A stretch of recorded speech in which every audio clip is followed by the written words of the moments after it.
Olá pessoal, hoje comprei exatamente 75 anos do bombardeamento de Hiroshima. Daqui a 3 dias é o aniversário de Nagasaki. É um tema bastante pesado, não quero me adensar demasiado.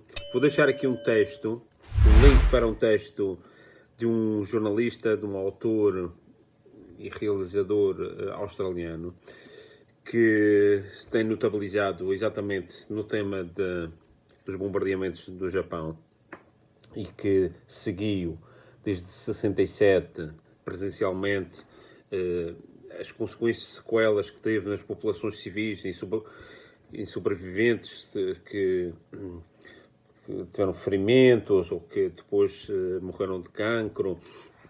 Então é um texto que também é um alerta para aqui. Depois ele também esteve no atol de Bikini, naquele momento que fizeram testes nucleares. E ele explica um pouco a hipocrisia e as mentiras que nos contaram em relação às circunstâncias em que se deram tanto o bombardeamento do Japão como estas experiências, estes testes nucleares, e alerta-nos para o facto de estarem a planear fazer um novo atentado desta feita na China, porque ele diz que é o alvo, é o próximo alvo.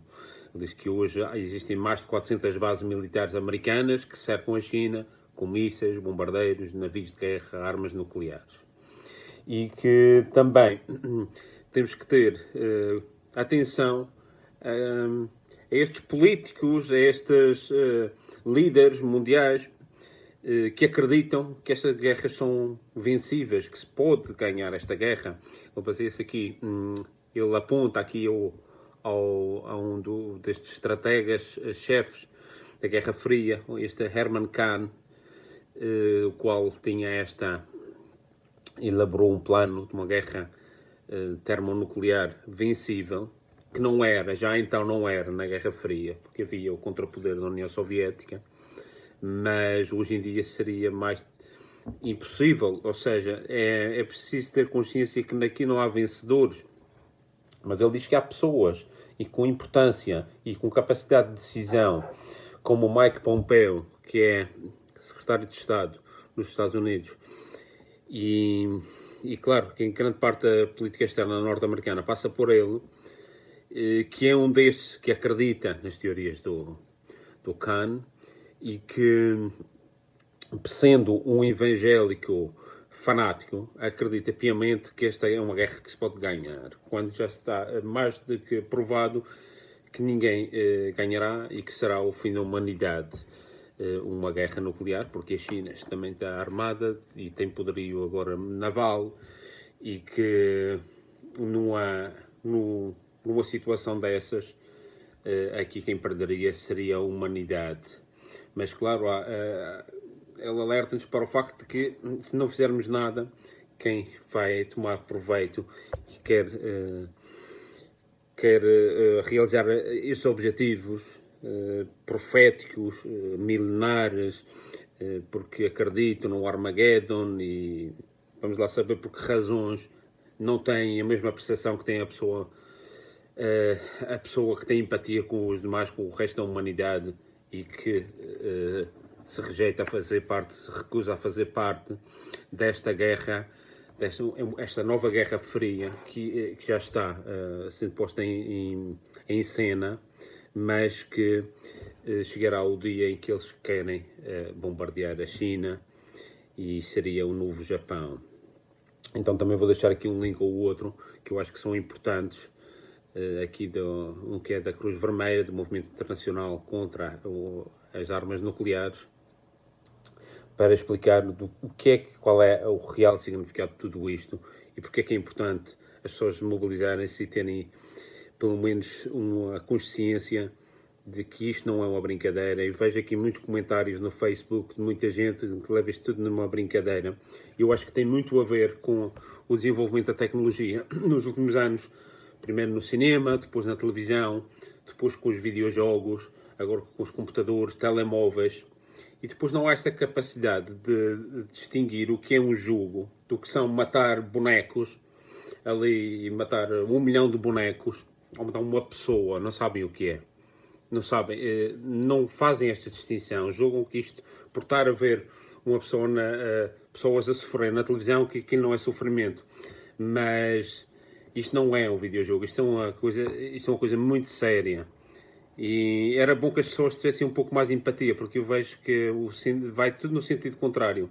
Vai de uma banalização da violência e do grotesco que espero não ver as pessoas que fazem brincadeira com isto e levem isto ao de leve, venham a saber o que é minimamente um pedaço do que é o sofrimento do que são estas guerras. Qualquer guerra, mas especialmente esta do que foi esta guerra do Japão, a guerra nuclear, que, como eu já disse, espero que tenha sido a primeira e última da humanidade. Que não haja mais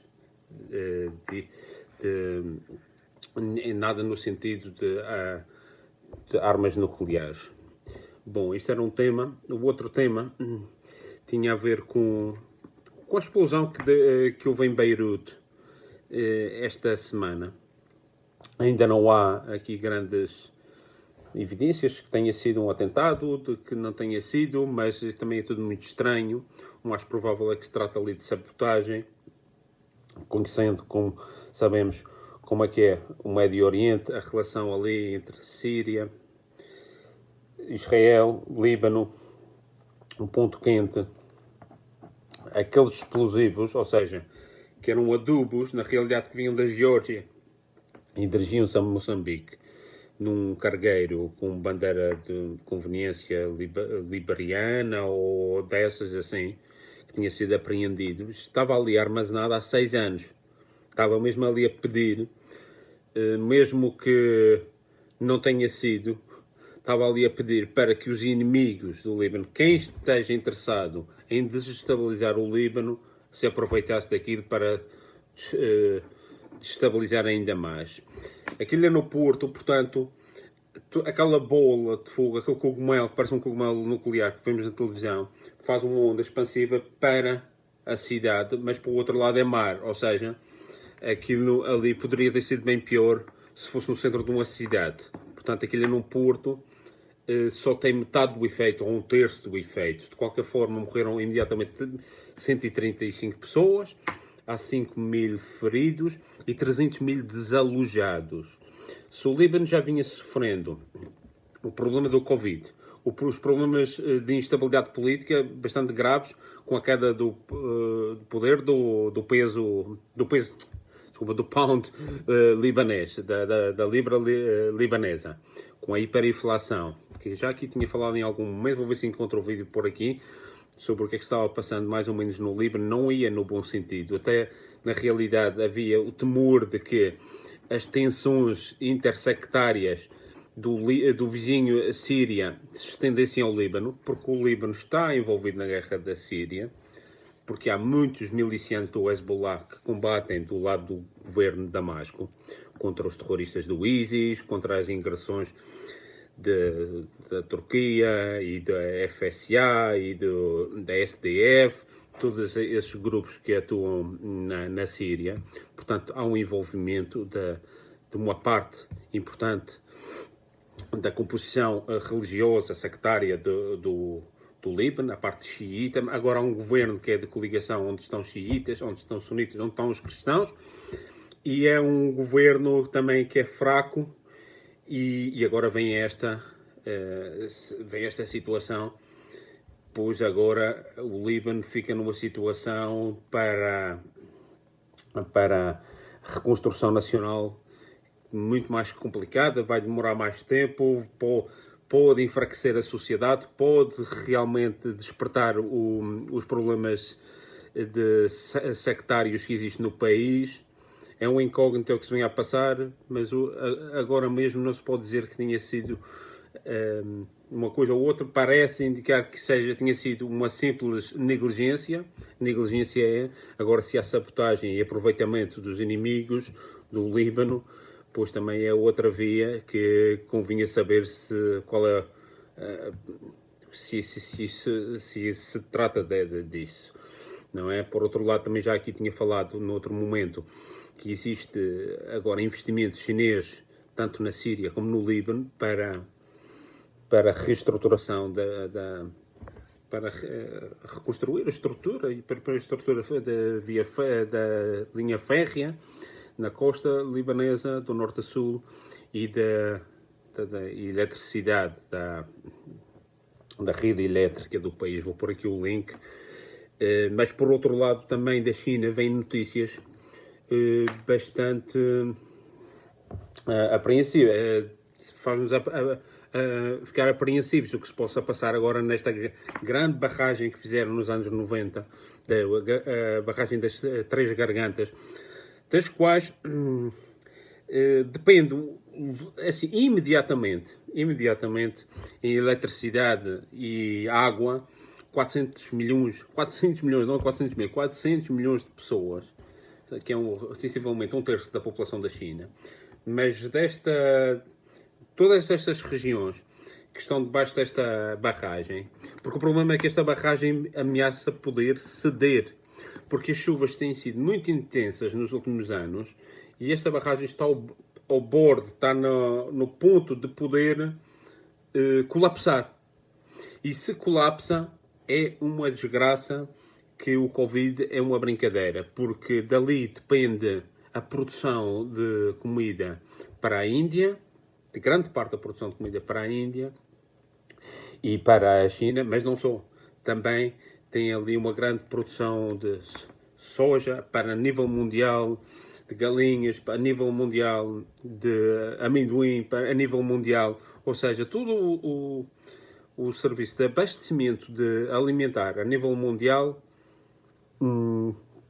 ia ficar completamente, assim, sobre os números que eu li aqui, grosso modo, 20% seria abalado imediatamente. Um quinto do fornecimento de alimentação a nível mundial. Portanto, estão a ver o que é que se suporia uma catástrofe deste género. Isto já para não falar das movimentações de populações que quereriam fugir dali para os países vizinhos e para a Europa e tudo mais. Portanto, vamos ver o que é que dizem as notícias nos próximos tempos. Eu acho isto tudo muito estranho, mas o que é certo é que a natureza aqui é que pode jogar uma má cartada e com toda esta situação económica vinda do Covid e agora se somasse isto, então, infelizmente hoje não foram boas notícias, mas claro, já se sabia que os tempos bons já passaram, isso já tinha claro desde há 3 ou 4 meses, que mal chegou este bicho. Eu vi logo que isto agora vai ser a parte negra da globalização, a parte difícil, para que seja rápido, que em 2, 3, 4 anos, seja qual for o modelo que se arranja, ou os modelos para cada região, para cada país, que pelo menos a instabilidade passe rápido, porque agora estamos passando esta primeira fase de crise sanitária, mas já estão começando a haver os problemas económicos e depois são os geopolíticos. E agora vem somar isto, como eu já tinha dito aqui em algum momento, um fator assim, algo imprevisto, pode mudar tudo e pode mudar para pior. Normalmente não é para melhor. Enfim, bom, vamos estar aqui atentos e mais notícias de outros assuntos, por exemplo, agora Espanha. Vamos ter que falar em algum momento do que se passa em Espanha. Vou tentar trazer aqui alguém espanhol para poder fazer videoconferência e para explicar, mas não posso prometer para já. Mas fiquem atentos porque aqui trazemos sempre notícias interessantes.